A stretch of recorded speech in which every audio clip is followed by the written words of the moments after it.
സമയം 10 മണിയായതേ ഉള്ളൂ. നമ്മൾ 10:30 ആകുമ്പോൾ കണ്ടത്തിൻ്റെ അടുത്ത് എത്തണം, പിന്നെ സേഫാണ്. ഹലോ, എൻ്റെ ഫ്രണ്ടിൻ്റെ ഒരു വണ്ടി സ്റ്റാർട്ടാവാതെ 1 മാസത്തെ മേളിലായി വീട്ടിൽ ഇങ്ങനെ ഇരിക്കുക. അപ്പോൾ എന്നോട് പറഞ്ഞു ഒന്ന് ചെക്ക് ചെയ്യാവോടാന്ന് ചോദിച്ചു. ഞാൻ പറഞ്ഞു വീട്ടിൽ കൊണ്ടുപോക്ക്, ടൈം കിട്ടുമ്പോൾ ഞാനൊന്ന് നോക്കി വെച്ചേക്കാം എന്ന് പറഞ്ഞു. ഞാൻ അന്ന് രാത്രിയിൽ തന്നെ വണ്ടി ഉമ്മാർ വീട്ടിലോട്ട് കൊണ്ടുവരിക. ഉമ്മാർക്കൊക്കെ ഒരു മര്യാദ വേണ്ടായോ?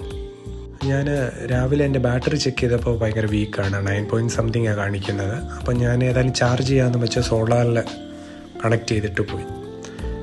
ഈവനിങ് ഒക്കെ ആയപ്പോൾ നോക്കിയപ്പോൾ ചാർജ് അത്യാവശ്യമായിട്ടുണ്ട്. നമ്മൾ പിന്നെ CD യൂണിറ്റ്, പ്ലഗ് കാര്യങ്ങളെല്ലാം ചെക്ക് ചെയ്തു. കറണ്ടും കാര്യങ്ങളെല്ലാം ഉണ്ട്. അപ്പോൾ എനിക്ക് തോന്നുന്ന ഫ്യൂല് കറക്റ്റായിട്ട് ചെല്ലുന്നില്ലെന്ന് തോന്നുന്നു. അതിന് നമ്മൾ എയർ ഫിൽറ്റർ അഴിച്ചുകൊണ്ടിരിക്കുകയാണ്. അതിനടിയിലാണ് ഇതിൻ്റെ കാർബറേറ്റർ വരുന്നത്.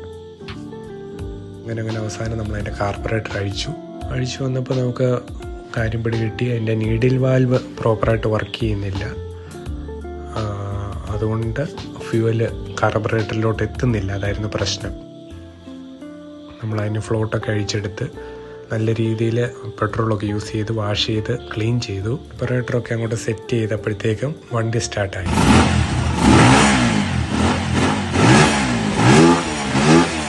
നമ്മുടെ വർക്കൊക്കെ കഴിഞ്ഞപ്പോഴത്തേക്ക് നൈറ്റായി.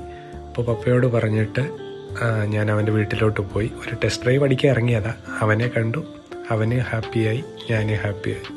അപ്പോൾ വീഡിയോ ഇഷ്ടപ്പെട്ടെങ്കിൽ സബ്സ്ക്രൈബ് ചെയ്യുക. പുതിയൊരു വീഡിയോ ആയിട്ട് വീണ്ടും കാണാം.